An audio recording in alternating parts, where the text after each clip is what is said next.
بسم الله الرحمن الرحيم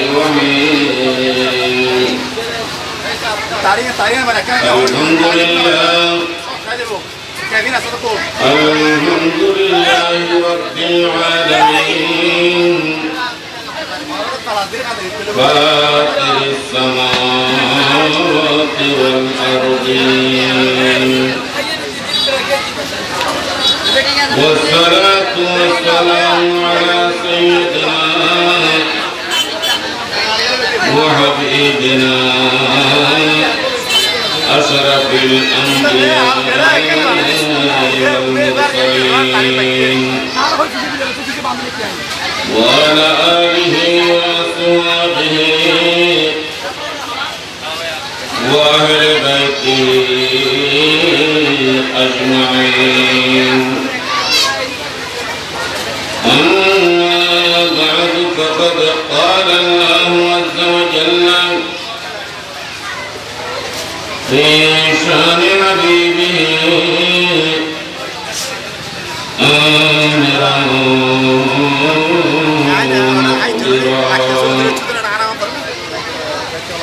إن الله وملائكته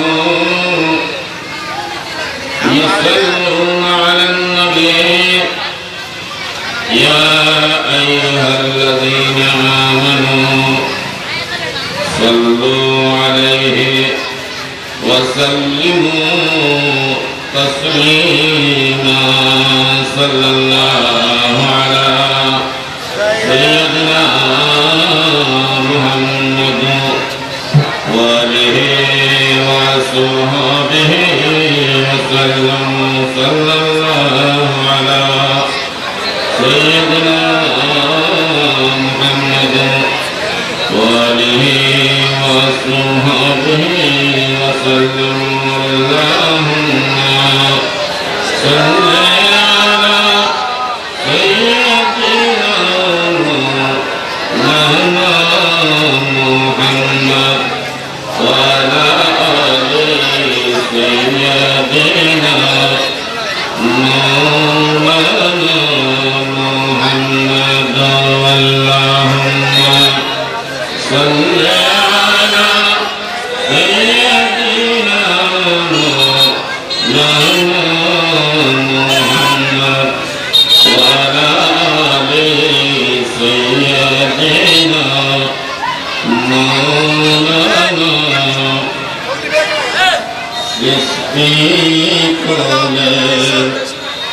সবাই বলে আজকে মোদের খুশির দিন।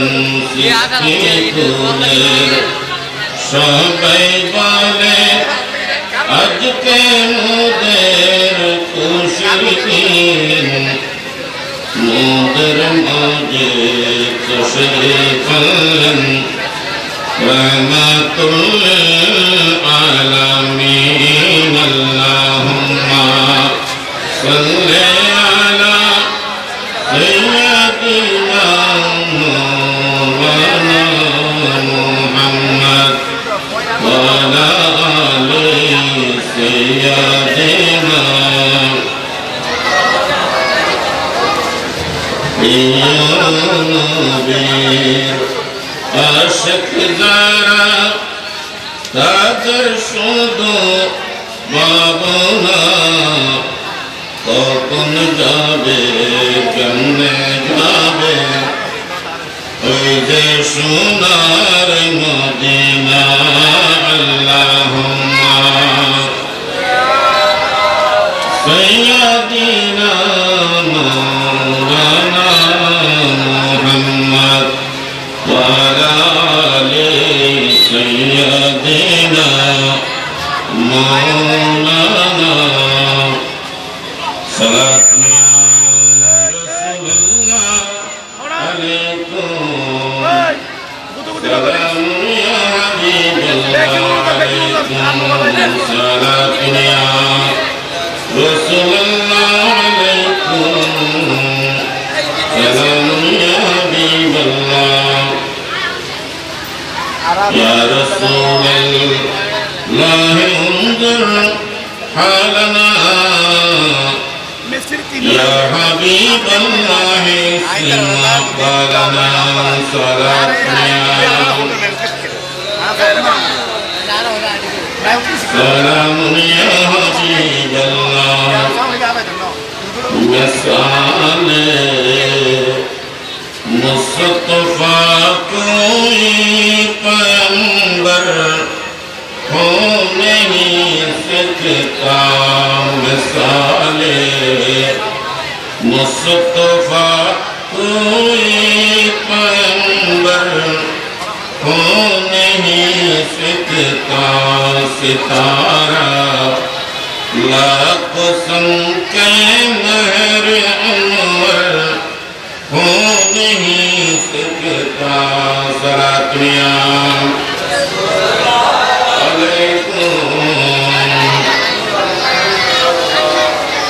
कोई हो मुत्तकी और आलिम जाहिद जमाने में मगर आले मोहम्मद के बराबर हो नहीं सकता सलातिया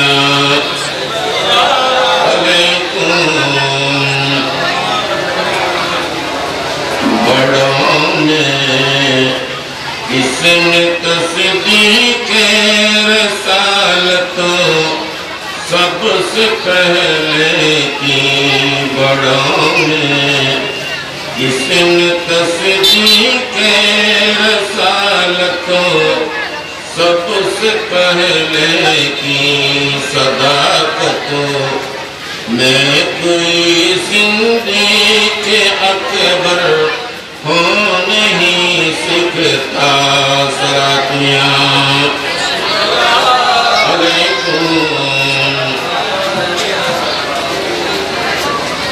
أعوذ بالله من الشيطان الرجيم بسم الله الرحمن الرحيم يوم لا تملك نفس لنفس شيئا والأمر يومئذ لله صدق الله المولى العظيم وصدق رسوله النبي الحبيب الأمين الكريم ونحن على ذلك لمن الشاهدين والشاكرين والحمد لله رب العالمين رب صل وسلم وبارك عليه চর্চায় ঈদ মিলাদুন নবী শাবাবুল সাল্লাল্লাহু আলাইহি ওয়াসাল্লাম মাহফিল ইন্তেজামিয়া কমিটির উদ্যোগে পবিত্র জশ্নে ঈদ মিলাদ মাহফিলের আজকের পরম শ্রদ্ধাভাজন সভাপতি বিশিষ্ট সমাজসেবক ও দানবীর বাংলাদেশ জাতীয়তাবাদী দল 19 নম্বর ওয়ার্ড দক্ষিণ জাতীয় সাবেক সভাপতি আমাদের সকলের অত্যন্ত আপনজন পরিচিতজন জনাব মোহাম্মদ আলহাজ নবাব খান সাহেব মাহফিলের সঞ্চালনায় ভাই মোহাম্মদ ইউসুফ মাস্টার আজকের এই মাহফিলে মেহমানে আলা চিফ গেস্ট হিসেবে যিনি আগমন করবেন আমাদের এই প্রিয় শহর চট্টগ্রাম সিটি কর্পোরেশনের মাননীয় মেয়র বিশিষ্ট জনদরদী ব্যক্তিত্ব জনাব আলহাজ ডাক্তার শাহাদাত হোসেন প্রধান মেহমান হিসেবে যিনি আমন্ত্রিত হয়েছেন দক্ষিণ জেলা বিএনপির সাবেক আহ্বায়ক আলহাজ আবু সুফিয়ান সাহেব বিশেষ মেহমান হিসেবে আমন্ত্রিত হয়েছেন চট্টগ্রাম মহানগর বিএনপির সাবেক সাধারণ সম্পাদক আলহাজ আবুল হাসান বক্কর সাহেব আজকের মাহফিলে প্রধান আলোচক প্রধান ওয়াইজ হিসেবে যিনি কোরআন হাদিসের আলোকে খুব সুন্দর আলোচনা করবেন যাকে প্রধান ওয়াইজ হিসেবে আলোচক হিসেবে আমন্ত্রণ জানানো হয়েছে বিশিষ্ট মিডিয়া ব্যক্তিত্ব ইসলামিক স্কলার তরিকত খলিফা দরবার আলা হযরত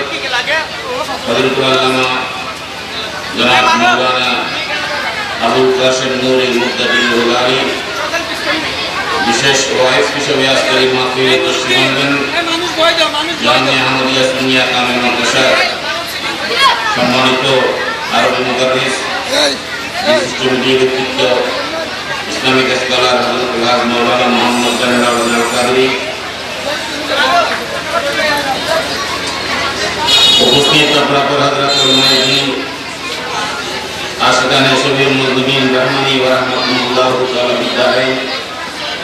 মহান আল্লাহর দরবারে লাখো কোটি শুকর যে মহান রব্বুল আলামিন তুমি আজকে এই মহান ফজিলতময় বরকতমণ্ডিত মাহফিলে আমাদের জীবনের কিছুটা সময়কে অতিবাহিত করার জন্য সুযোগ করে দিয়েছেন।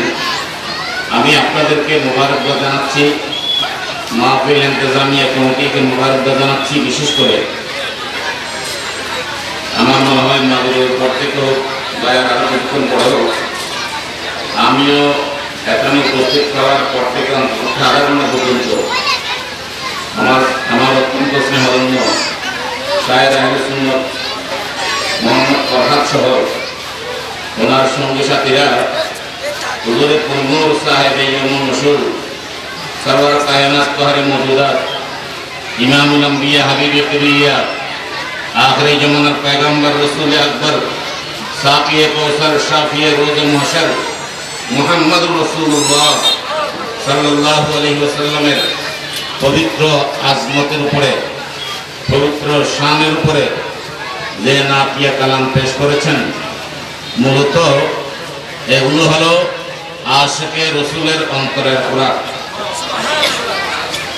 ईमानदारेर कलब ईमानेर स्पीड बाढ़े रसूलेर पाकेर प्रशंसा शुनले और जारा नबीर प्रशंसा शुने नबीर तारीफ शुने नबीर नात मुस्तफा शुने जादेर अंतरेर मध्य कलबेर मध्य कोनो धरनेर प्रतिक्रिया हय ना बुझते हबे जे एदेर कलबेर मध्य इश्क मुस्तफा आजमते मुस्तफार कमति रयेछे। आल्लाह पाक आमादेरके जे सुंदर इमाम अहमद रजा फादल बेल्लवी जाके सारा दुनिया एक व्यक्ति मुजद्दिद दीन मिल्लत अजीमुल बरकत इमाम इश्क मोहब्बत हिसेबे स्वीकृति दिएছেন বিশ্বের 55টি বিশ্ববিদ্যালয়ের মধ্যে যার লেখা নিয়ে এমপি ডিগ্রি থিসিস করা হচ্ছে, ডক্টরেট ডিগ্রি দেওয়া হচ্ছে, সেই মহান আশিকে রাসূলের নাতিয়া কালাম আমার বাবা ফরহাদ এবং আমার সঙ্গীরা শুনে শোনালেন। আল্লাহ ওনাদের কলবের মধ্যে জজবাতে মুহাব্বতে রসুল মুস্তাফা আরো বাড়িয়ে দিন, সবাই বলুন আমিন। আমি দীর্ঘক্ষণ আলোচনা করার সুযোগ নেই, সময় নেই এবং ওই ধরনের জ্ঞানও আমার কাছে নেই।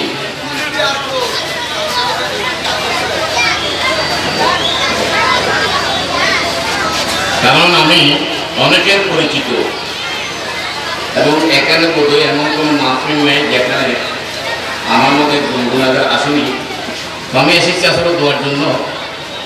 সেহেতু আজকে যারা আমাদের এখানে বাইরে থেকে আমন্ত্রিত হযরত ওনাইকরাম আসবেন, ওনার আসা পর্যন্ত আমি আপনাদের সামনে আমার পূর্বজে আমি কয়েকটা কথা বলার জন্য চেষ্টা করব। আল্লাহ পাক আমাদেরকে কোরআন হাদিসের বয়ান শুধুমাত্র শুনের মধ্যে সীমাবদ্ধ না রেখে আমাদের বাস্তব জীবনেও আমল করার তৌফিক দান করুন, সবাই বলুন আমিন।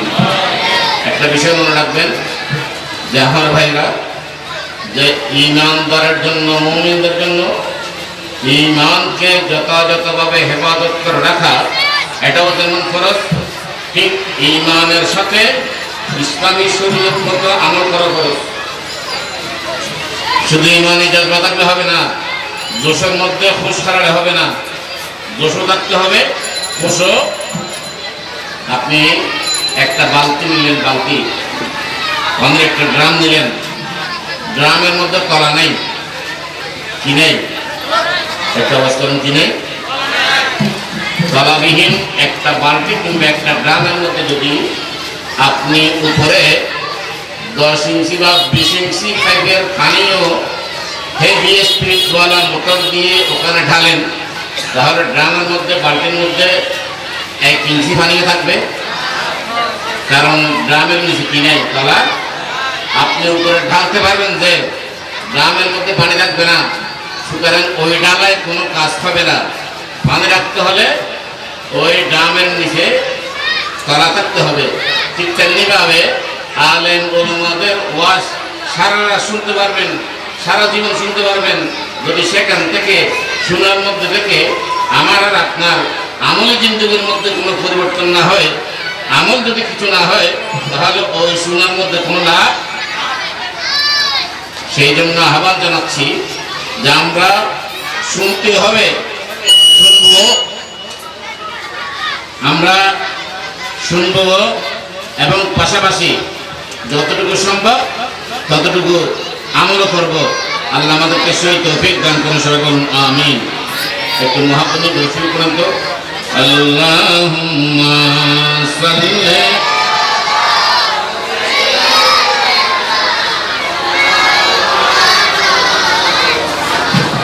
ওয়ালা আলি সাইয়্যিদিনা।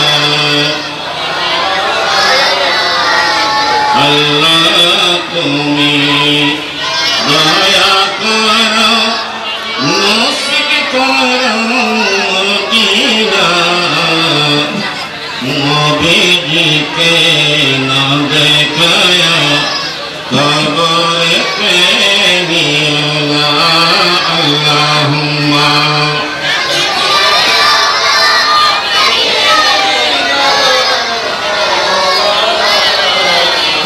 ওয়ালা আলি সাইয়্যিদিনা।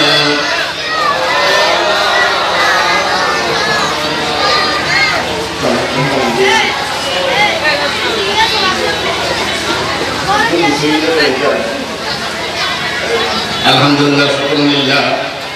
এই মুহূর্তে আমাদের মঞ্চে উপস্থিত করেন আজকের মাহফিলের মান্যবর সভাপতি, আমাদের পরম শ্রদ্ধাভাজন মুরব্বী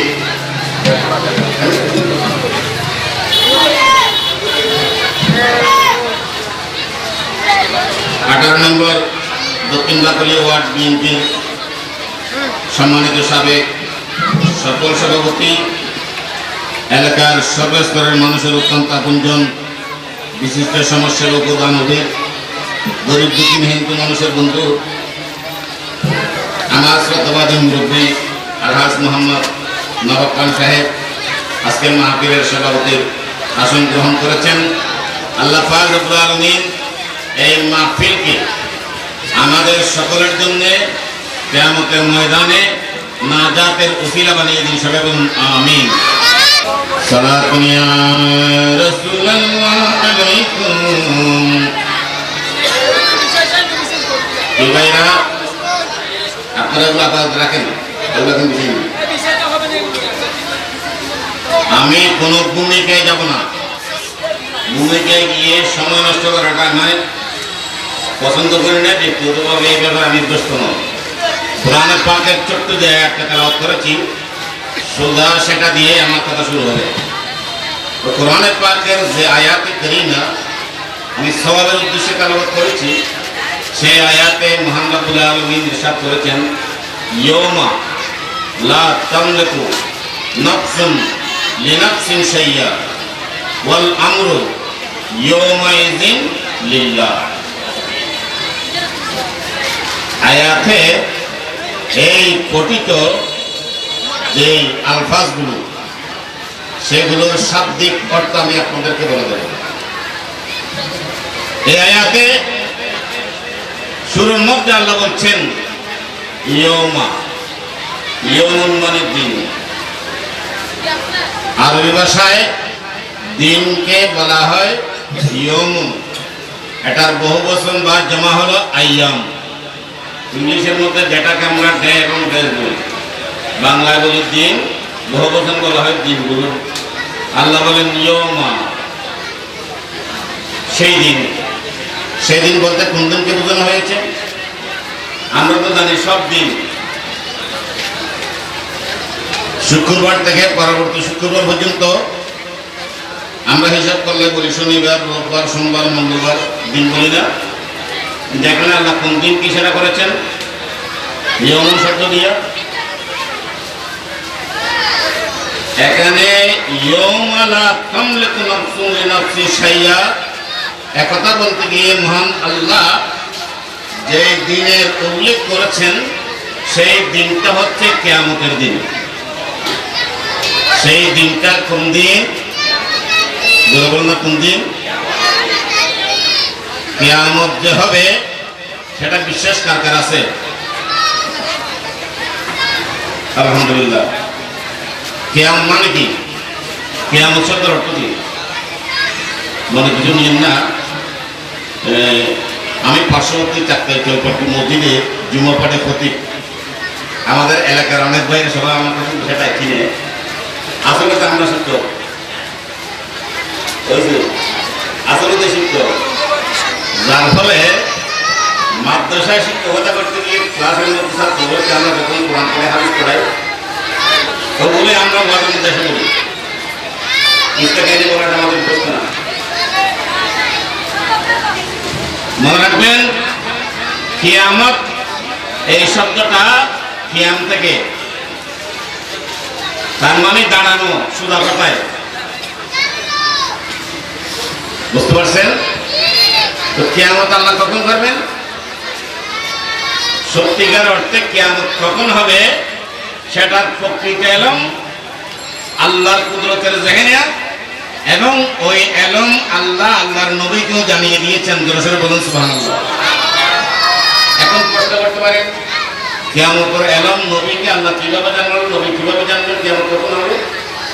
আমার ভাইরা, ওই প্রশ্ন করা যাবে, আর প্রশ্নের উত্তর পেতে হলে আপনাকে সাথে সাথে আল্লাহর কোরআন পড়তে হবে।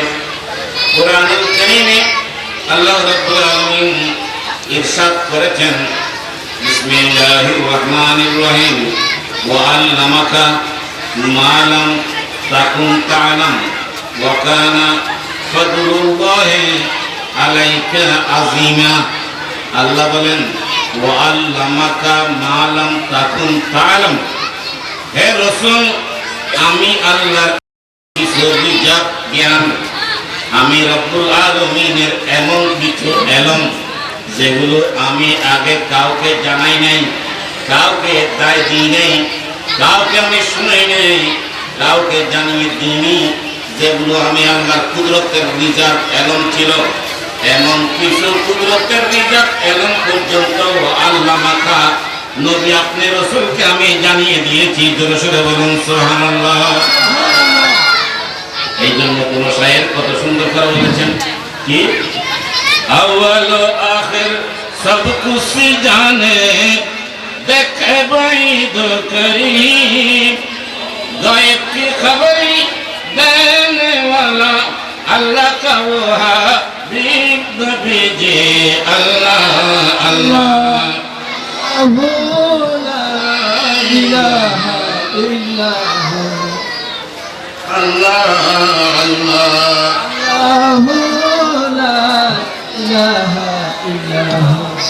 यासीन तोहा कमली वाला कुरान की तफसीर, हाजिर नाज़िर शाहिद कासिम, हाजिर नाज़िर शाहिद कासिम, आया सिराजुल मुनीर नबी जी।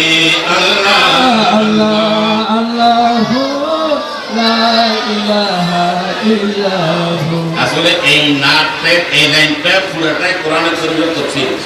সুবহানাল্লাহ। আল্লাহ বলেন ইয়া আইয়ুহান নবী ইন্না আরসালনাকা শাহিদান ওয়া মুবাশশিরান ওয়া নাযীরা ওয়া দাঈয়ান ইলাল্লাহি বিইذনিহি ওয়া সিরাজাম মুনীরা।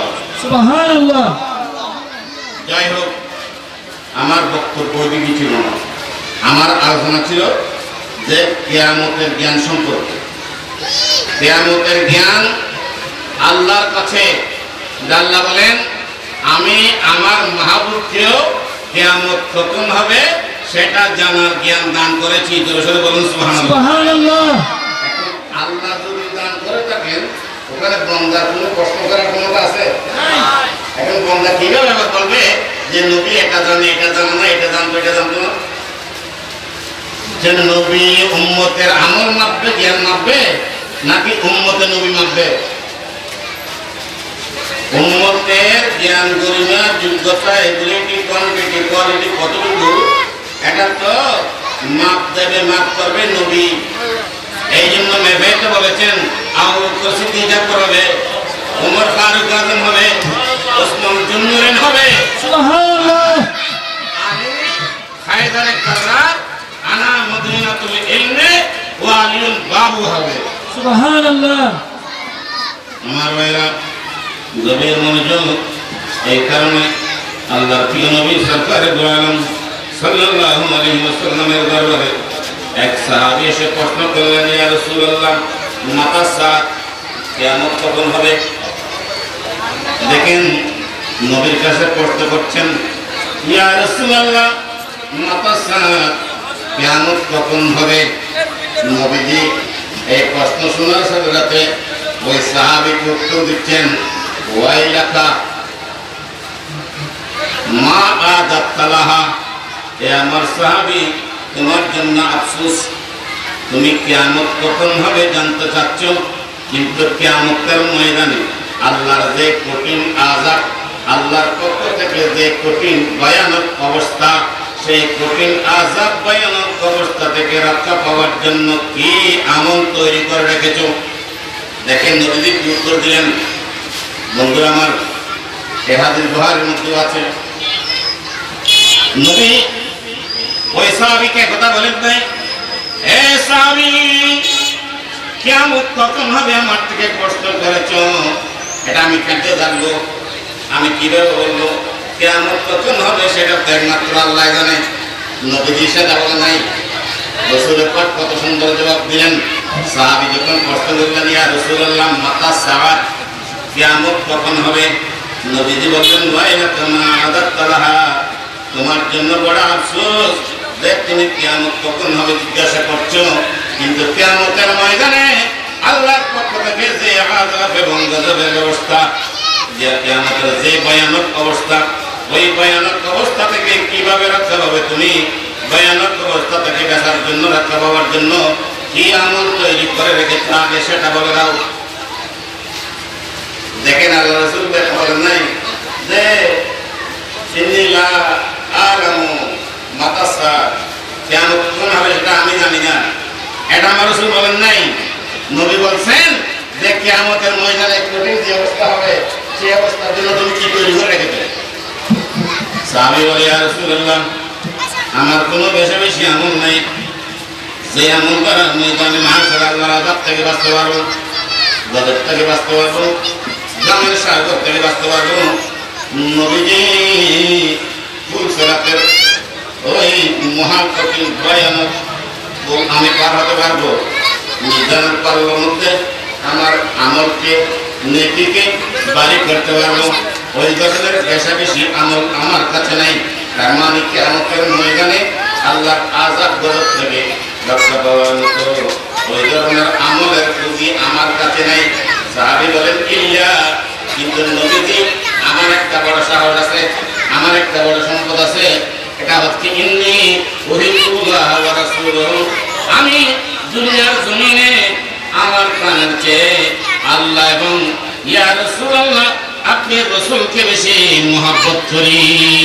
নারে তাকবীর, আল্লাহু আকবার, নারে রিসালাত ইয়া রাসূলুল্লাহ, নারে গাউসিয়া ইয়া গাউসুল আযম, হযরত আল্লামা আল হাজ মাওলানা শফিউল হক আশরাফি সাহেব।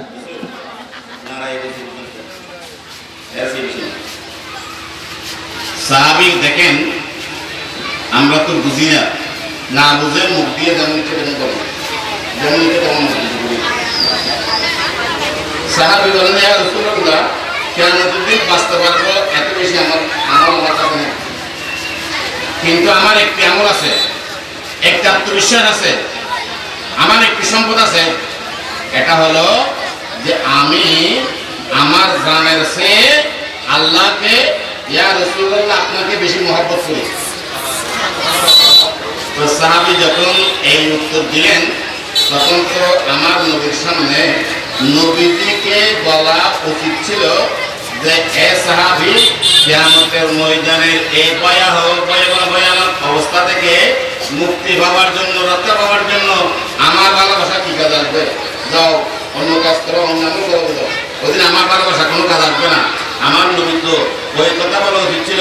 কিন্তু হায়াতুন নবী, ইমামুল আম্বিয়া, সরওয়ারে কায়নাত, ফাহরে মওজুদাত, रहमतुल लिल आलमीन, आखिरी ज़माना पैगंबर, रसूल अकबर, साक़ी कौसर, शाफ़ी रोज़ महशर, मोहम्मद रसूलुल्लाह सल्लल्लाहु अलैहि वसल्लम दीप्त कंठे मुस्के हेসে দিয়ে সাহাবীকে উত্তর দিচ্ছেন, এ সাহাবী শোনো, সত্যিকার অর্থে যদি তোমার অন্তরের মধ্যে আল্লাহ এবং আমি রাসূলের মহব্বত থাকে, তাহলে আমি একটা সাধারণ বড় ঘোষণা করতেছি, শুধু তোমার জন্য নয়, শুধুমাত্র তুমি কষ্টকারীর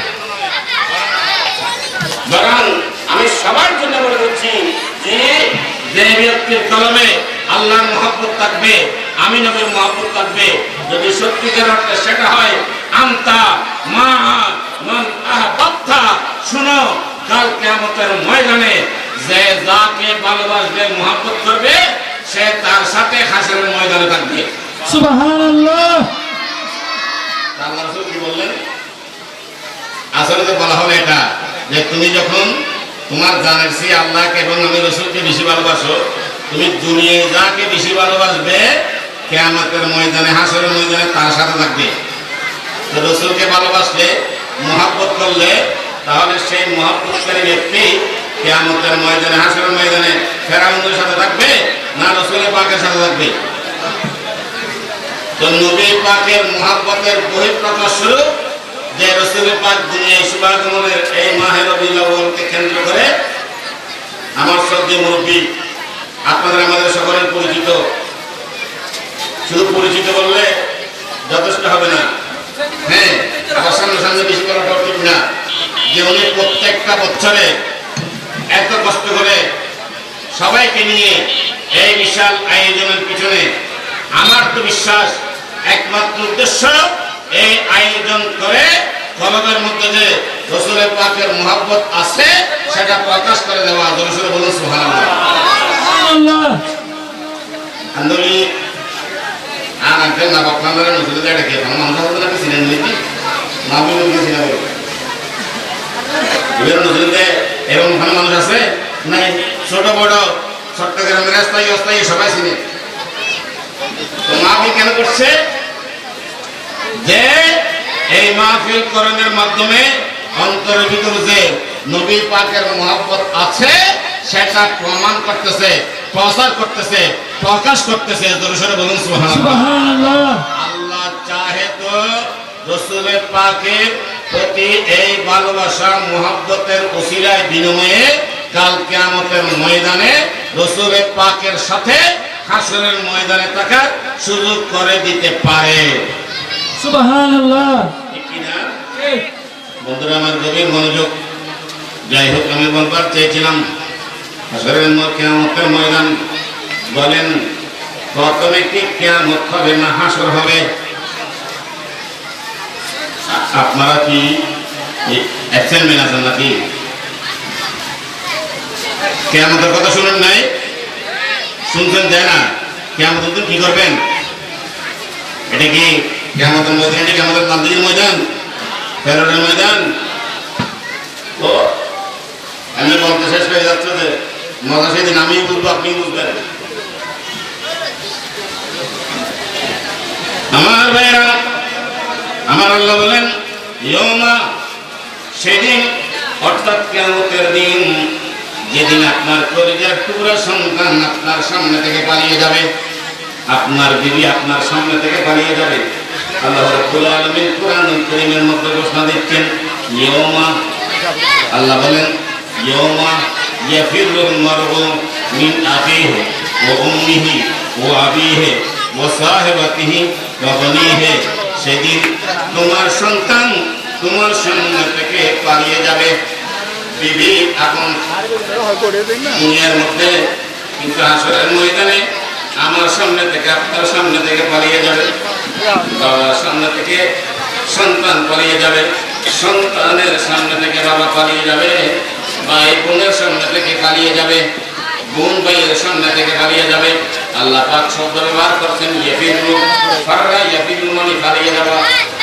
আল্লাহ বলেন ইয়াফিরু, পালিয়ে যাবে।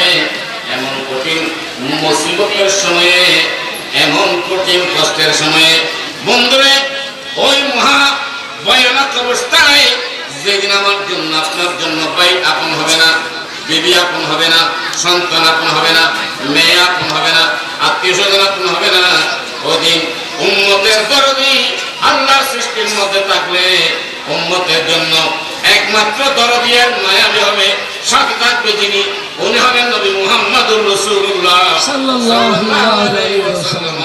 উচ্চস্বরে বলুন সুবহানাল্লাহ।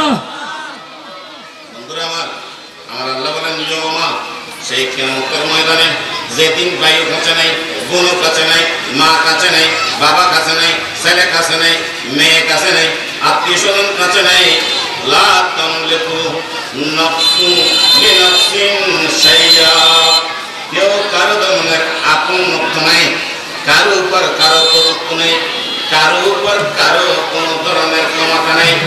ওই কঠিন ময়দানে একমাত্র প্রভুত্ব, একমাত্র ক্ষমতা আল্লাহ বলেন আমি, লা ইলাহা ইল্লাল্লাহ। জোরে বলুন সুবহানাল্লাহ। ওয়াল আমরু ইয়াওমা ইযিন লিল্লাহ, সেদিন নির্দেশ করবে একমাত্র আল্লাহর, একমাত্র আল্লাহর। আমার বন্ধুরা, সেদিনের নাম কিয়ামতের দিন, যেদিন হযরত ইসরাফিল তৃতীয়বার, প্রথমবার তো লেভেল হয়ে যাবে, সব ফিনিশ, প্রথম ফুৎকারের মধ্যে সব ডেমিস হয়ে যাবে, সব ধ্বংস।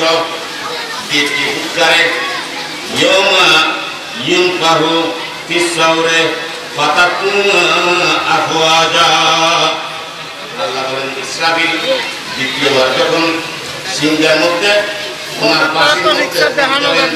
তখন ওই ফোঁকা যেমন গর্ত থেকে দলে দলে উঠে আসে। আল্লাহ বলেন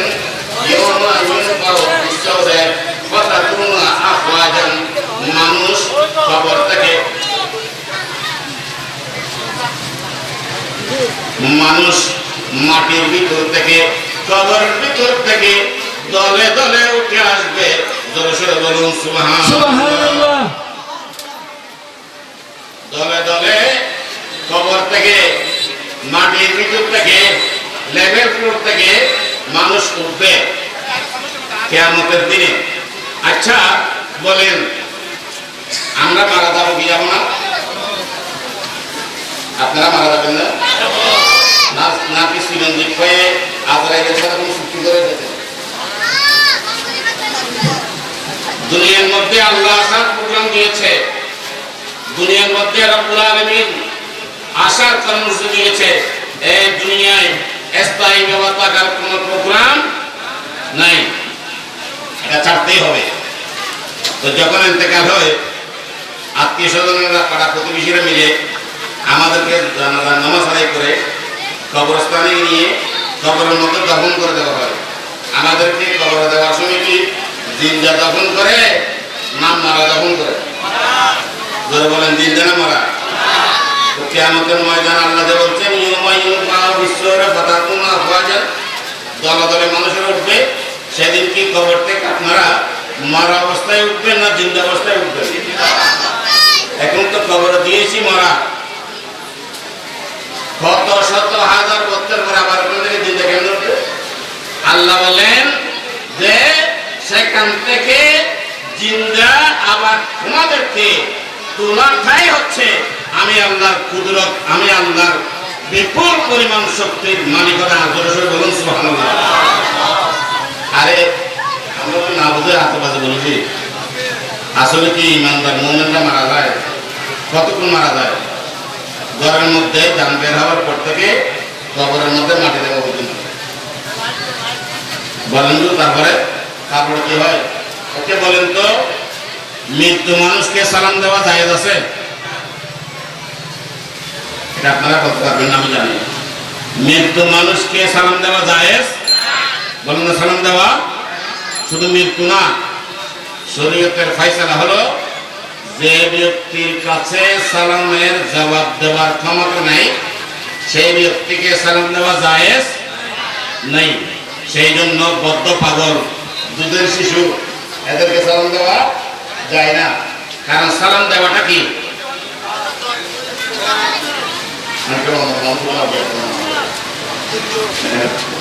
সালাম দেওয়া সুন্নাত। জোরে বলে সালাম দেওয়া।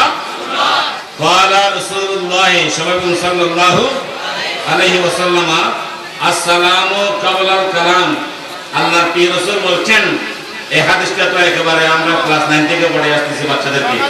আমার নবী বলছেন, হে আমার উম্মত, তোমরা একজন আরেকজনের সাথে কথাবার্তা আলাপ আলোচনা শুরুর আগে একজনের সাথে যখন আরেকজনের দেখা হয়ে যাবে, সাক্ষাৎ হবে, কথা বলার আগে একজন আরেকজনকে সালাম দেবে। একজন আরেকজনকে কি দেবে?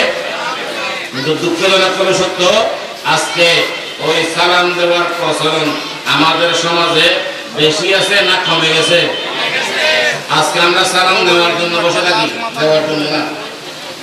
সালাম দেওয়াটা সুন্নাত, সালামের জবাব দেওয়াটা ওয়াজিব। সালামের জবাব দেওয়া ওয়াজিব। এখন বলি যে আমি তো খতিব সাহেব, আমি মাদ্রাসার প্রভাষক, আমি কেন আগে সালাম দেবো, সে আমাকে আগে সালাম দেবে। আজকে আমাদের সেই মন মানসিকতা, ঠিক না বেটি? বন্ধুরা আমার, খবরদার, দুনিয়ার জমিনে আল্লাহর সৃষ্টি মহলুকের মধ্যে, শুধুমাত্র মানব জাতির মধ্যে নয়, সমস্ত সৃষ্টি মহলুকের মধ্যে সবচেয়ে গ্রেটেস্ট, সবচেয়ে উচ্চ মাকাম, সবচেয়ে আফদলিয়ত, সবচেয়ে শ্রেষ্ঠ মর্যাদা যিনি, উনি হলেন আমার নবী মুহাম্মদুর। ঠিক কিনা? সেখানে কোনো সন্দেহ আছে? তিনি মিলি শরীফের আদেশ পেলেন, অনেক ভাইয়েরা না বুঝে অনেক ধরনের বলেন, আমরা আপনাদের অনুরোধ জানাচ্ছি যে আগে লেখাপড়া করেন, তারপর মন্তব্য করেন। ক্বালা রাসূলুল্লাহ সাল্লাল্লাহু আলাইহি ওয়াসাল্লাম আনা আকরামুল আউয়ালিনা ওয়াল আখিরিনা আলাল্লাহি ওয়ালা ফাহর। আল্লাহর প্রিয় নবী বলেন, এ দুনিয়াবাসী শুনো, আনা আকরামুল আউয়ালিন। আকরামু দা সুপারলেটিভ ডিগ্রি, ইসমে তাবদীল। এই জন্য খ্রিস্টানরা একজন পাদ্রী, মিস্টার জর্জ বার্নার্ড শ, সে ছিল খ্রিস্টানের ধর্মযাজক, গবেষক, পাদ্রী। বিভিন্ন ধর্মের প্রবর্তকদের নিয়ে তিনি গবেষণা করছেন। সে তার গবেষণাপত্রের এক পর্যায়ে আমাদের প্রিয় রাসূল সাল্লাল্লাহু আলাইহি ওয়াসাল্লাম সম্পর্কে এই মন্তব্য করতে বাধ্য হয়েছে যে prophet Muhammad was not only great but he is the greatest man of this possible world. Not only great but he is the greatest. যে ইসলামের নবী মুহাম্মদ রাসূলুল্লাহ শুধু শ্রেষ্ঠ নয়, বরং সমস্ত শ্রেষ্ঠত্বের উপর শ্রেষ্ঠ। জোরে সোরে বলুন সুবহানাল্লাহ। তাই আমার প্রিয় রাসূল ইরশাদ করেছেন, আনা আকরামুল আউয়ালিনা ওয়াল আখিরিনা আলাল্লাহি ওয়ালা ফাহর। আল্লাহর সৃষ্টির শুরু থেকে শেষ পর্যন্ত সমস্ত কিছুর উপরে সবচেয়ে মর্যাদাবান যেই মহান সত্তা, সেই মহান সত্তা হলাম আমি নবী মুহাম্মদ রাসূলুল্লাহ সাল্লাল্লাহু আলাইহি ওয়াসাল্লাম। তাই আমার আলা হযরত কত সুন্দর করে বলছেন, খলক সে আউলিয়া, আউলিয়া সে রাসূল, আর রাসূল সে আলা हमारा नबी सबसे आला ओ आला हमारा नबी सबसे वाला।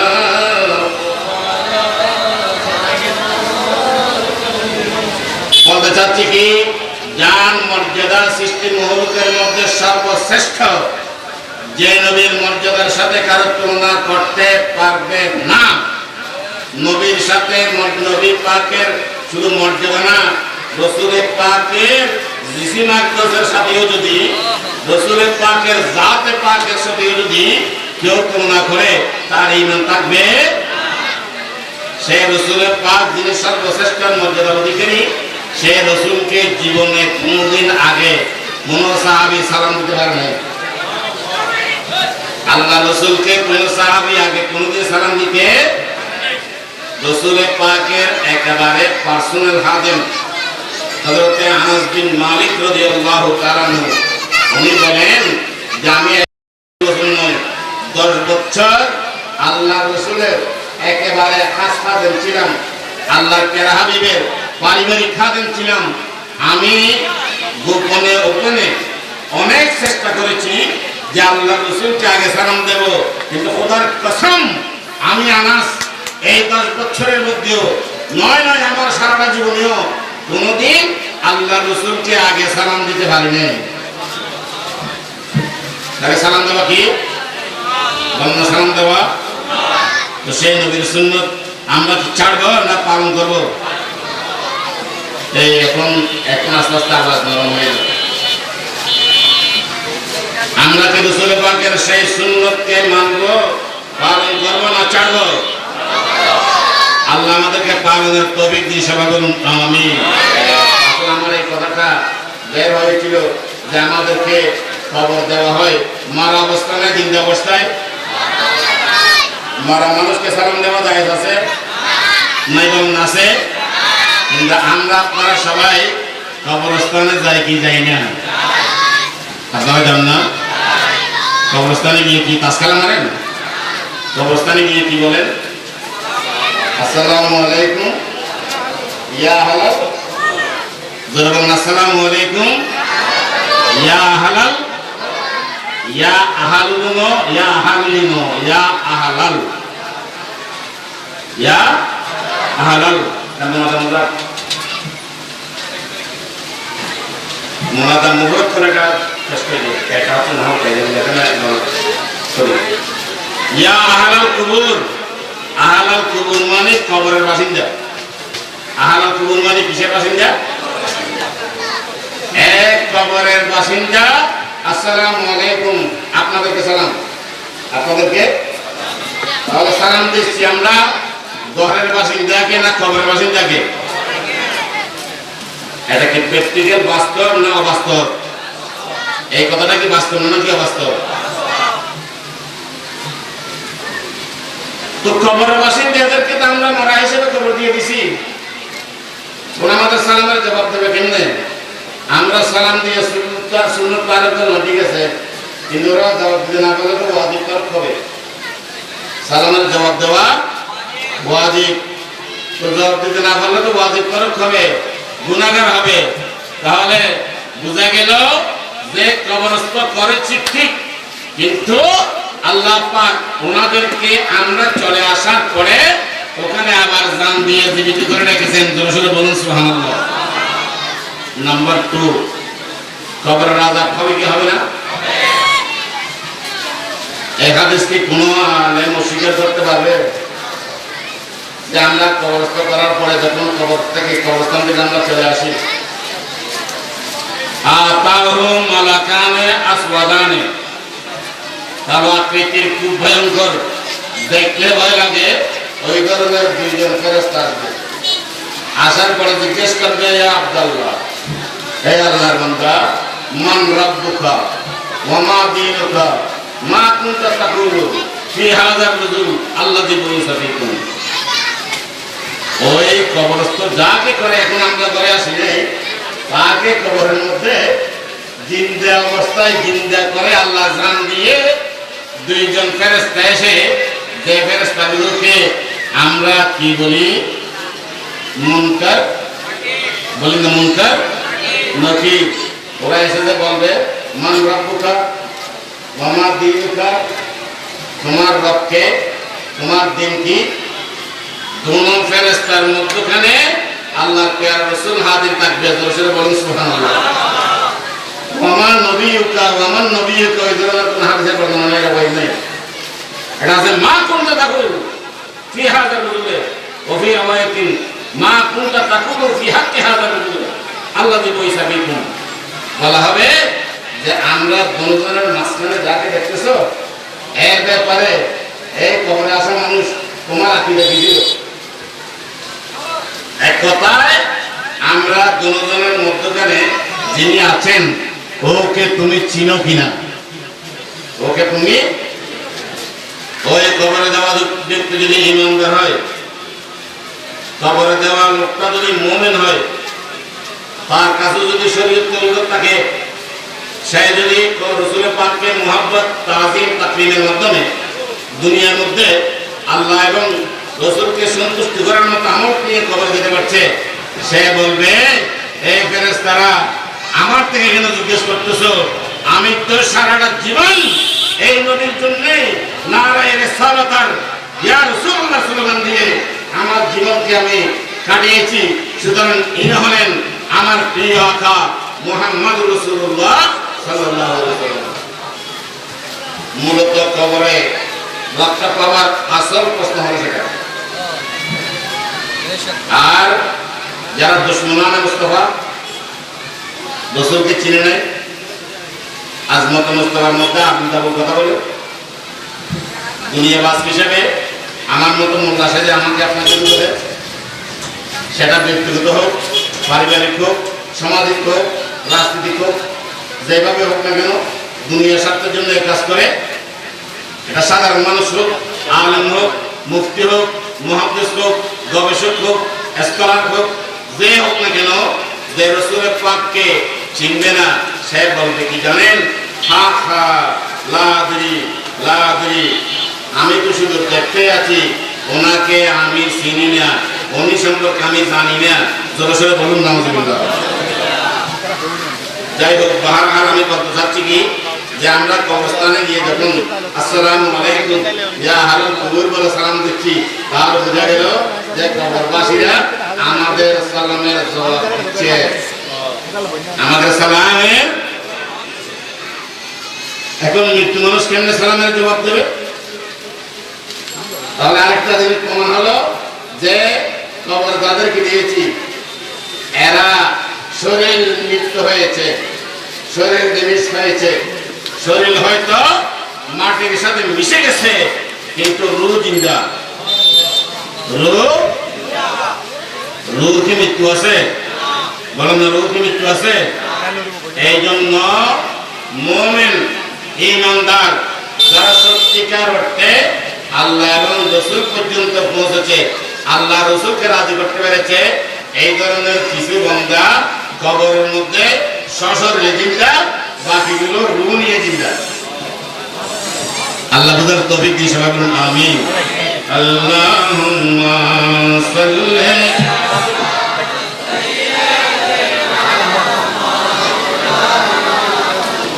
ওয়া আলা আলি সাইয়্যিদিনা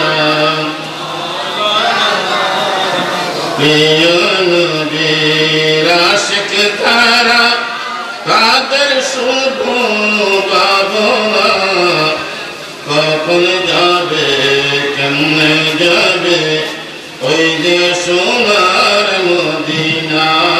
আল্লাহুম্মা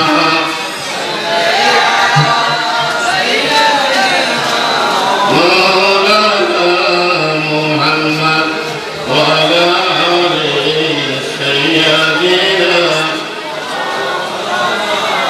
এই বন্ধুরা গভীর মনোযোগ। ওই হাসরের ময়দানে যখন সমস্ত নবীগণ পর্যন্ত নফসি নফসি করবে, তার কোনো সাহারা থাকবে না, এমন কঠিন মুসিবতের সময়ে আমার দয়াল নবী ইমামুল আম্বিয়া রাহমাতুল্লাহ লিল আলামিন ঘোষণা দিয়েছেন। আমার নবী বলছেন, হে উম্মত শোনো, কাল কিয়ামতের ময়দানে এমন কঠিন মুসিবতের অবস্থায় ইযিল্লুহুমুল্লাহু ফি যিল্লিহি লা যিল্লা ইল্লা যিল্লুহু, যেদিন আল্লাহর আরশের ছায়া ছাড়া কোনো ছায়া থাকবে না। আল্লাহর আরশের ছায়া ছাড়া যেদিন কোনো ছায়া থাকবে না, এমন কঠিন উত্তপ্ত গরমের সময়ে আল্লাহর বান্দাদের মধ্যে 7 প্রকার আল্লাহর বান্দা আল্লাহর আরশের ছায়ার নিচে রব্বুল আলামিন তাদেরকে জায়গা করে দেবে। জোরে সোরে বলুন সুবহানাল্লাহ। আজকে কিয়ামত এখনো হয়েছে? বলেন না কিয়ামত হয়েছে না হবে? হবে। এটা কি বর্তমান না ভবিষ্যৎ? না ভবিষ্যৎ না, এখনো হয় নাই, হবে যে। আর রাসূল বলেন যেদিন কিয়ামত হয়ে যাবে ওই কিয়ামতের ময়দানে যেদিন কোনো ছায়াই থাকবে না সেই দিন আরশের ছায়ার নিচে আল্লাহর বান্দাদের মধ্যে আমার উম্মতদের মধ্যে 7 প্রকার উম্মতকে আল্লাহ আরশের ছায়ার নিচে থাকার সুযোগ দেবে। জোরে সোরে বলুন সুবহানাল্লাহ। দিয়েছেন না, নট পাস্ট টেন্স, দেবে যে ফিউচার, অতীত। তাহলে কিয়ামত দিন কি হবে সেটা তো আমার রাসূল পাক জানে, ঠিক কি না? আমাদের সব যখন মানুষ আরশের ছায়ার নিচে স্থান ভাবে, এখন তো কিয়ামত হয় নাই, কিন্তু ভাবে যেটা আল্লাহ রাসূল বলে গেছেন, তাহলে নিশ্চয়ই নবীজি জানে। বন্ধু, এই জন্য আমরা একেবারে বিনয়ের সাথে অনুরোধ জানাই যে আমার প্রিয় রাসূল সাল্লাল্লাহু আলাইহি ওয়াসাল্লাম সম্পর্কে মন্তব্য করার সময় একটু খুশি এখানে মন্তব্য করি, কোরআন হাদিস গবেষণা করে মন্তব্য করি। আমার নবী বলেন, উম্মত শুনো, যে সমস্ত বান্দাগুলো হাশরের ময়দানে আমি আল্লাহর আরশের ছায়ার নিচে জায়গা পাবে, ওই বান্দাগুলোর মধ্যে থেকে 1 নাম্বার 1 প্রথম নম্বর হচ্ছে আল ইমামু আদিলুন। আল ইমামু আদিলুন, এখানে ইমাম মানে মসজিদের ইমাম নয়, ইমাম মানে নবী বলেন আল ইমামু আদিলুন অর্থ হলো যারা ন্যায় বিচার করে। যারা কি করে? ন্যায় বিচার করে। ন্যায় বিচারক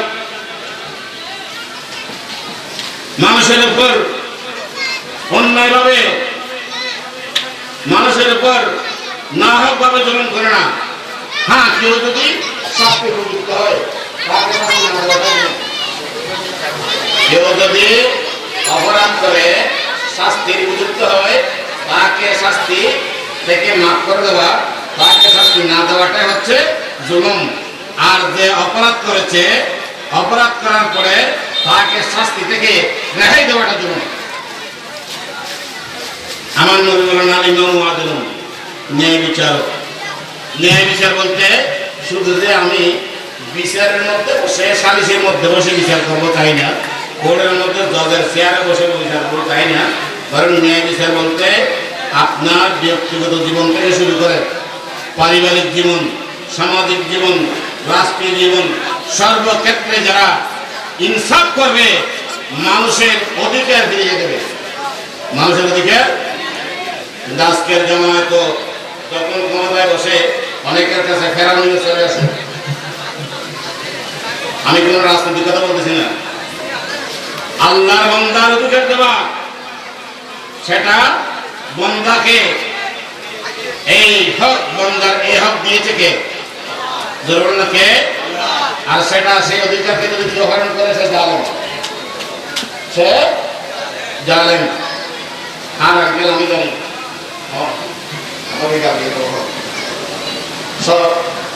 15-17 বছর কত মানসিক টেনশন ছিল, কি অপরাধ ছিল? আল্লাহ বুঝার তৌফিক দিয়ে সবাই বলুন আমিন। ন্যায় বিচার বলতে নট অনলি জাস্টিস, আপনাকে হাইকোর্টের বিষয়ের মধ্যে হতে হবে না। আপনি আপনার পার্সোনাল লাইফ থেকে, ব্যক্তি জীবন থেকে শুরু করে সর্বক্ষেত্রে। আর এই শিক্ষা তো আমরা রাসূল পাক সাল্লাল্লাহু আলাইহি ওয়াসাল্লামের সহজাতপ্রাপ্ত সাহাবা ইকরামের জীবন থেকেই স্পষ্টভাবে একবারে প্র্যাকটিক্যাল পেয়ে থাকি। জোরে সোরে বলুন সুবহানাল্লাহ। ইসলামের দ্বিতীয় খলিফা, আমিরুল মুমিনিন, খলিফাতুল মুসলিমিন হযরত সাইয়্যিদনা উমর ইবনুল খাত্তাব রাদিয়াল্লাহু তাআলা আনহু খেলাফতের সময়ে 637 খ্রিস্টাব্দ 637 ভাষায় 637 খ্রিস্টাব্দে মুসলমানরা বাইতুল মুকাদ্দাস চতুর্দিকে ঘেরাও করে ফেলল। তখন বাইতুল মুকাদ্দাস শহরের ছিল খ্রিস্টানদের হাতে। বাইতুল মুকাদ্দাসের তখন খ্রিস্টান গভর্নরের নাম ছিল মিস্টার বেট্রিক। আর বাইতুল মুকাদ্দাস শহরের চতুর্দিকে মুসলিম বাহিনী অবরুদ্ধ করে ফেলল। বলল হয়তো যুদ্ধ করো, না হয় সারেন্ডার করো। তখন খ্রিস্টান গভর্নর জেনারেল মিস্টার বেট্রিক, সে বুদ্ধিমান ছিল, সে আমাদের দেশে ক্ষমতাসীন অনেক লোকদের মতো ওই রকম জালেম ছিল না, বুদ্ধি বিবেক ছিল। তখন সে বলল, না, এই বিশাল জনতা মুসলিম বাহিনী, এদের সাথে যুদ্ধ করাটা হবে, এটা হবে বেকুবের কাজ। তাদের সাথে সন্ধি করাটা হবে আসল বিষয়।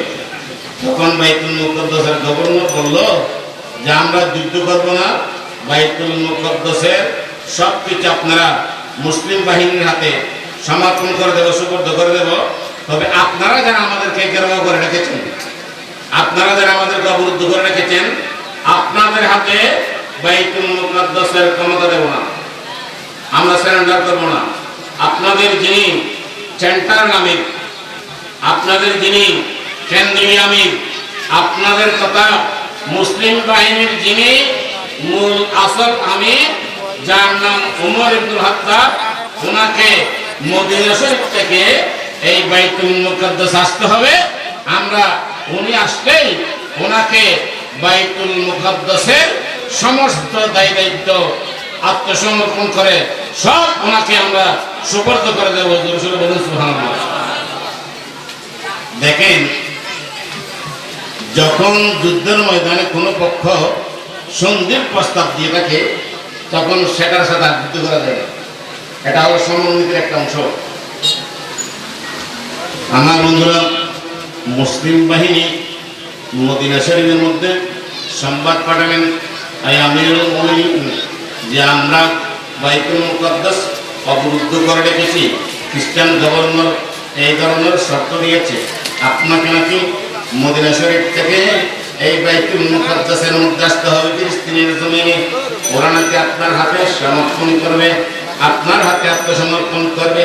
আমার বন্ধুরা, হযরত ওমর আমিরুল মুমিনিন, অর্ধেক পৃথিবীর শাসনকর্তা, অর্ধেক পৃথিবীর তৎকালীন সময়ের মানব বসতি সম্পন্ন স্থলভাগের অর্ধেক পৃথিবীর শাসনকর্তা হযরত ওমর রাদিয়াল্লাহু তাআলা আনহু, উনি বলছেন, যখন শুনলেন ওনাকে বাইতুল মুকাদ্দাসের মধ্যে গমন করতে হবে, তখন হযরত ওমর স্পষ্টভাবে ঘোষণা করলেন, হে মুসলমানেরা, তোমাদের কোনো টেনশন করার দরকার নেই, তোমাদের চিন্তার দরকার নেই। আমি ওমর আল্লাহর নবীর দিনকে দুনিয়ার জমিনের মধ্যে কায়েম করার জন্য, প্রতিষ্ঠিত রাখার জন্য বাইতুল মুকাদ্দাসে কেন আটলান্টিক মহাসাগরের মধ্যে যেতে হলেও যেতে রাজি আছি। হযরত ওমর মদিনা শরীফ থেকে বাইতুল মুকাদ্দাস যাওয়ার জন্য প্রস্তুতি গ্রহণ করলেন। আমাদের দেশে যখন মন্ত্রী নেত্রীরা যায়, প্রধানমন্ত্রী যায়, মন্ত্রী যায়, আমরা দেখি সামনে RAB, police, army, BDR, BGB, পিছনেও র্যাব, পুলিশ, আর্মি, বিডিআর, শত শত গাড়ি। আর আমিরুল মুমিনিন হযরত ওমর মদিনা শরীফ থেকে বাইতুল মুকাদ্দাস রওনা হচ্ছেন। কোনো পুলিশ বাহিনী নেই, কোনো র্যাব বাহিনী নেই, কোনো আর্মি বাহিনী নেই, কোনো অস্ত্রধারী সিকিউরিটি ম্যান নেই, শুধুমাত্র একজন খাদেম নিলেন, একজন চাকর নিলেন।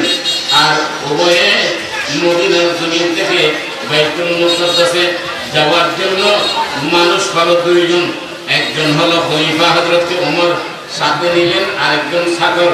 দুজনের জন্য যানবাহন হিসেবে সঙ্গে নিয়েছেন মাত্র একটি উট।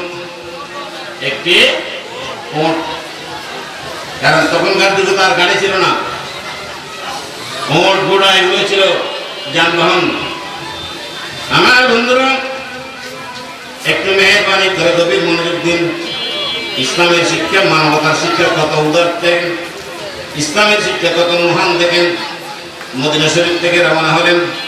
হযরত ওমর ওটের পিঠের মধ্যে বসলো, আর চাকর ওটের লাগাম ধরে, ওটের রশি ধরে টানতে লাগলেন। মদিনা তৈবা থেকে, মদিনা শহর থেকে যখন বের হয়ে গেলেন, কোন শহর থেকে যাচ্ছে? যে মদিনার জন্য সমস্ত মুমিন আল্লাহর পাগল, ঠিক না? ও মদিনা তোমায় বলতে পারি না, ও মদিনা তোমায় বলতে পারি না, কি করে বলবো তোমায়, বলো না, বলো না।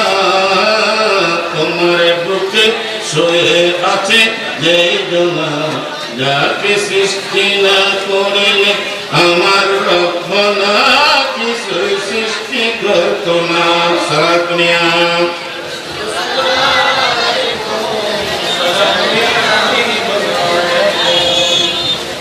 চাকর রশি ধরলেন, হযরত ওমর পিঠের উপরে। মদিনা শহর থেকে যখন বের হয়ে গেলেন, দুদু মরুভূমি, উত্তপ্ত রোদ। এবার হযরত ওমর বললেন, বন্ধু ওটকে থামাও, ওটকে থামাও। চাকর ওটের রশি টান দিয়ে ওটকে থামিয়ে দিলেন। আমিরুল মুমিনিন হযরত ওমর ওটের পিঠ থেকে নিচে নেমে গেল। নেমে গিয়ে চাকরকে বলছে, বন্ধু এবার তুমি ওটের পিঠের উপর উঠে বসো, আমি রশি ধরে টানবো, আমি রশি ধরে টানবো।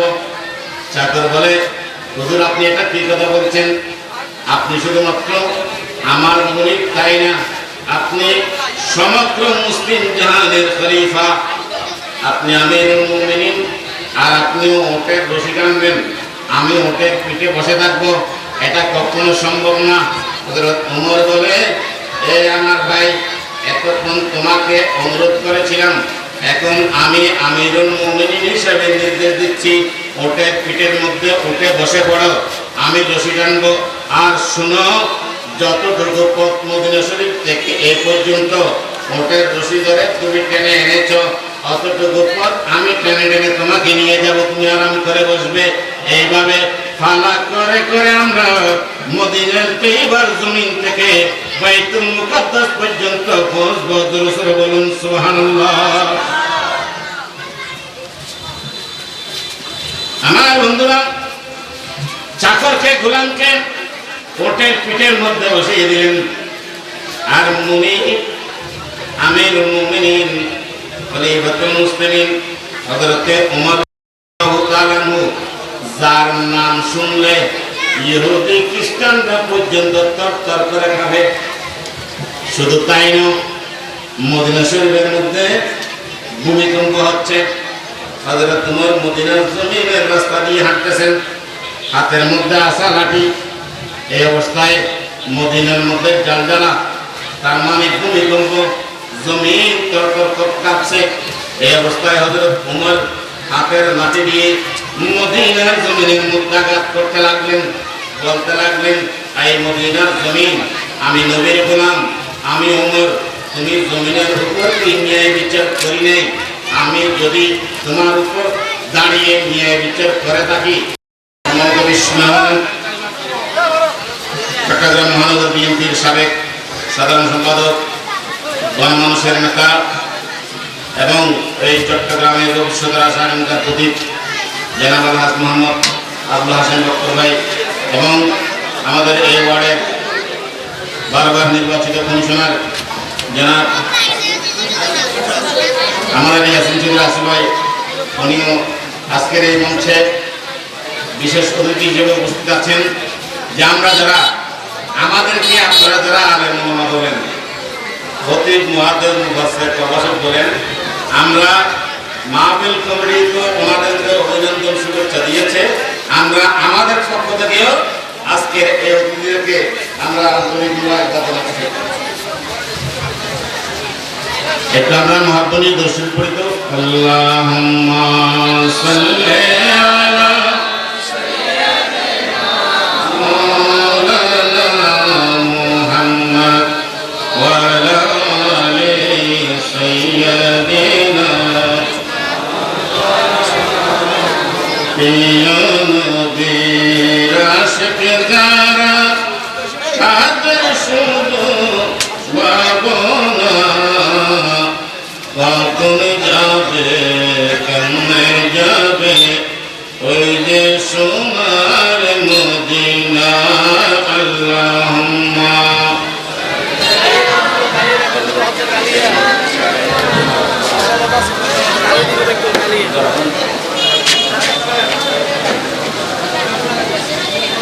ইনা মৌলানা দানে মাটি বামে মাটি মাটি হবে বিছানা খালি হাতে কবর যাবে সঙ্গে কিছুই যাবে না। আল্লাহুম্মা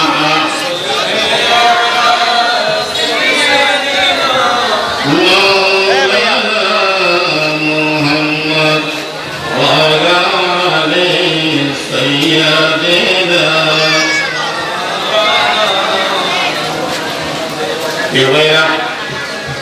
আমি বলছিলাম আমিরুল মুমিনিন খলিফাতুল মুসলিমিন হযরতে উমর রাদিয়াল্লাহু তাআলা আনহু ওটের রশি ধরে মরুভূমির পথ দিয়ে হাঁটতেছেন আর চাকরকে ওটের পিঠের উপর বসাইয়ে দিলেন।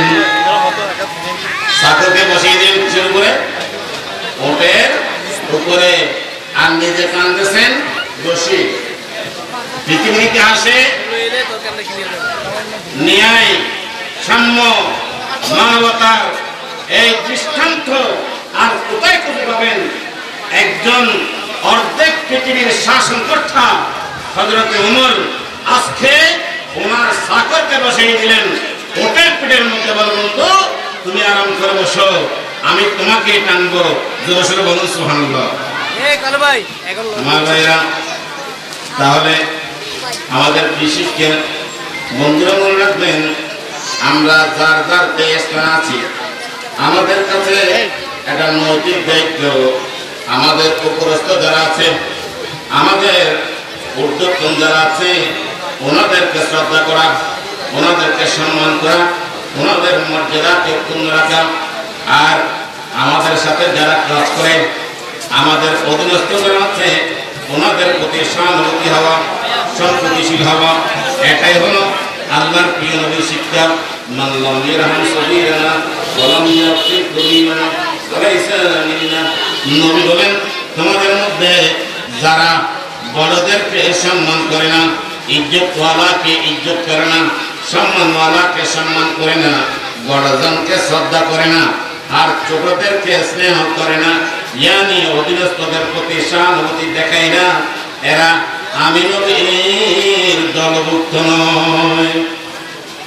আজকে আমিরুল মুমিনিন হযরতে উমর, ইনি এমন একজন সাহাবী, আল্লাহর প্যারা রাসূল মদিনা শরীফে মসজিদে নববী শরীফের মধ্যে বসে বসে যেই 10 জন সাহাবীকে দুনিয়ার মধ্যে থাকা অবস্থায় বেহেশতের সুসংবাদ দিয়েছেন, অর্থাৎ বেহেশতের টিকিট দিয়েছেন, যাদেরকে আসলে মুবাশশারা বলা হয়। 10 জন বেহেশতের সুসংবাদ প্রাপ্ত আল্লাহর নবীর সাহাবীদের মধ্যে হযরতে ওমর অন্যতম। সুতরাং হযরত ওমর, যার কাছে দুনিয়ার মধ্যে জীবিত থাকা অবস্থায় বেহেশতের জান্নাতের টিকিট আছে, বেহেশতের টিকিট আছে, সেই সাহাবী হযরত ওমর আজকে সামান্য একজন গোলামকে চাকরের প্রতিও কি ধরনের সহানুভূতিশীল, কি ধরনের মমতা, কি ধরনের মায়া, কি ধরনের সৈন্য। আর হযরত ওমর ওটের রশি টানতেছে টানতেছে, মদিনা থেকে চাকর যতটুকু টেনে এনেছিল অতটুকু আবার হযরত ওমর টেনে নিয়ে গেলেন। এইভাবে পালা করে করে একজন ওটের উপরে বসে, আরেকজন রশি টানে, আরেকজন বসে আরেকজন রশি টানে, অর্থাৎ চাকর বসে মনিব রশি টানে, আবার মনিব বসে চাকর রশি টানে। এইভাবে ওটের রশি টানতে টানতে পালা করে করে যেতে যেতে যখন বাইতুল মুকাদ্দাস শহরে ঢোকার সময় হলো, বাইতুল মুকাদ্দাস শহরের গেট দিয়ে ঢুকবে, এই সময় এমন অবস্থায় রশি টানার পালা পড়লো হযরত ওমরের। বাইতুল মুকাদ্দাস ঢুকবে, কিন্তু রশি টানার ওই যে পালা মতো সিস্টেম আসলো হযরত ওমরের। হযরত ওমর ওট থেকে নেমে গেলেন, চাকরকে বললেন উঠে যাও উটের পিঠে। চাকর বলল আয় আমিরুল মুমিনিন, এবার মতো ক্ষমা করুন, ওই যে বাইতুল মুকাদ্দাস এসে গেছি, গেট দেখা যাচ্ছে, এখন যদি আপনি উটের রশি টানেন, আমি উটের পিঠের উপর সুন্দর করে বসে থাকি, হুজুর এটা আমার দ্বারা সম্ভব হবে না, আমার দ্বারা সহ্য হবে না হুজুর। ওই যে কাফের মুশরিক, ওই যে খ্রিস্টানরা প্রস্তুত আপনাকে বরণ করার জন্য, অতএব এখন আমি রশি টানবো, আপনি বসে থাকুন। হযরত ওমর বলে বন্ধু না না, সেটা সম্ভব হবে না, আইন বন্ধ হবে না। যেভাবে তুমি আর আমি মদিনা শরীফ থেকে বাইতুল মুকাদ্দাস পর্যন্ত যে সিস্টেম করে এসেছি, ওই সিস্টেমের আওতায় এখন আমি রশি টানার পালা। কে কি বলবে, দুনিয়ার সম্মান কোথায় গেলে একটা আমার দরকার নেই, সিস্টেমের যদি ব্যতিক্রম করি, কাল কিয়ামতের ময়দানে আল্লাহ যদি আমার কাছ থেকে জিজ্ঞাসা করে, হে ওমর বাইতুল মুকাদ্দাসে ঢোকার সময়ে ওটের রশি দ্বারা পালা ছিল তোমার, তুমি রশি না টেনে ওটের উপর কেন বসেছিলে, তোমার একজন চাকরের উপর কেমন তুমি অন্যায় করেছিলে, এই যে প্রশ্ন করলে আমি ওমর কি জবাব দেব?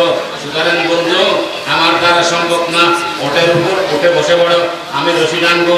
হযরত ওমর রশি টানতেছেন, আর ওদিকে মিস্টার বেট্রিক সহ খ্রিস্টান গভর্নর জেনারেল সহ সবাই সম্ভাষণ দেওয়ার জন্য প্রস্তুত। ওমর আসলেন, মুসলমানদের মধ্যে একটা শ্বাস উঠে গেল, কিন্তু মুসলমানরা চিনে ওমর কোনটা চাকর কোনটা।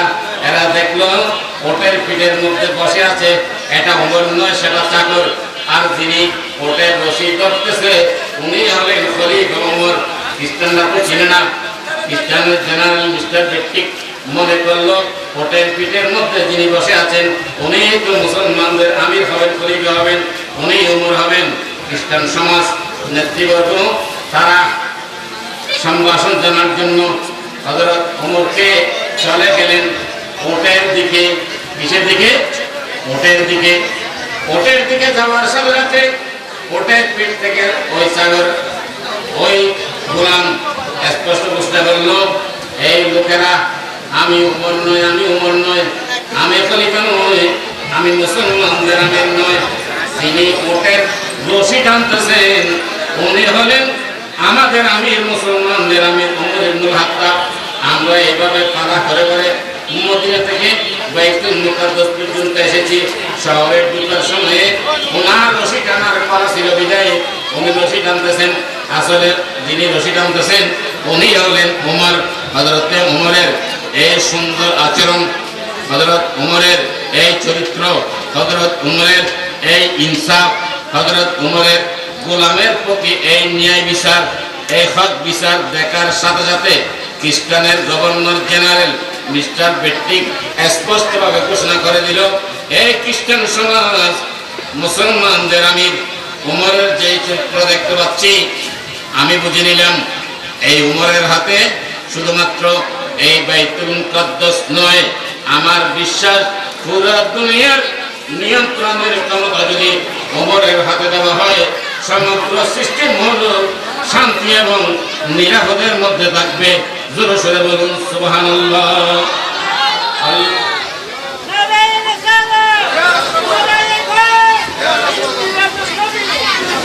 আল্লাহুম্মা সাল্লি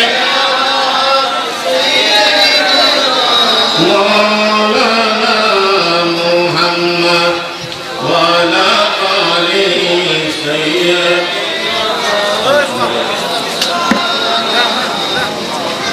প্রিয় নবী আশিক যারা তাদের শুধু পাবনা কখন যাবে কেমনে যাবে ওই যে সোনার মদিনা আল্লাহুম্মা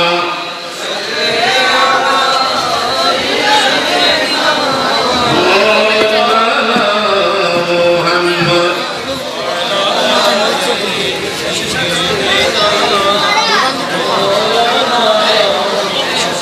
আল্লাহের বাইতুল মুকাদ্দাসের খ্রিস্টান গভর্নররা সহ হযরত ওমরের কাছে আত্মসমর্পণ করলেন। এবার হযরত ওমর খ্রিস্টানদেরকে ডাকলেন যে তোমাদের নেতৃত্বস্থানীয় লোকসভা সহ মুসলমানদের যারা কমান্ডার দায়িত্বশীল তাদেরকে ডাকলেন। বসে হযরত ওমর জিজ্ঞাসা করলেন যে এই বাইতুল মুকাদ্দাস শহরের মধ্যে সবচেয়ে দামি এলাকা কোনটা, সবচেয়ে উর্বর এলাকা কোনটা, সবচেয়ে মূল্যবান স্থান কোনগুলো? তখন ওরা বলল যে আই ওমর, এই শহরের অমুক জায়গাটা সবচেয়ে দামি। আমাদের চট্টগ্রাম শহরে যেমন আমরা বলি যে তুলসী, তারপরে নাসির বাগান বা এই জাতীয়গুলো আমরা দামি করতেছি না, যে আমাদের এই শহরে অমুক জায়গাটা হচ্ছে সবচেয়ে বেশি দামি, সবচেয়ে বেশি উন্নত, সবচেয়ে আধুনিক। তখন হযরত ওমর বললেন, এই মুসলমান কমান্ডাররা শুনো, এটা আমার নির্দেশ যে এই বাইতুল মুকাদ্দাসের শাসনভার, এই বাইতুল মুকাদ্দাসের নিয়ন্ত্রণ, এই শহরের সবকিছুর মালিক এখন আমরা মুসলমানরা। অতএব আমি আমিরুল মুমিনিন, আমি ওমর ঘোষণা দিচ্ছি যে এই শহরের সবচেয়ে যেটা দামি উন্নত স্থান, সেই জায়গাটা আমি খ্রিস্টানদের বসবাসের জন্য বরাদ্দ দিয়ে দিলাম। দুরূদ বলুন সুবহানাল্লাহ।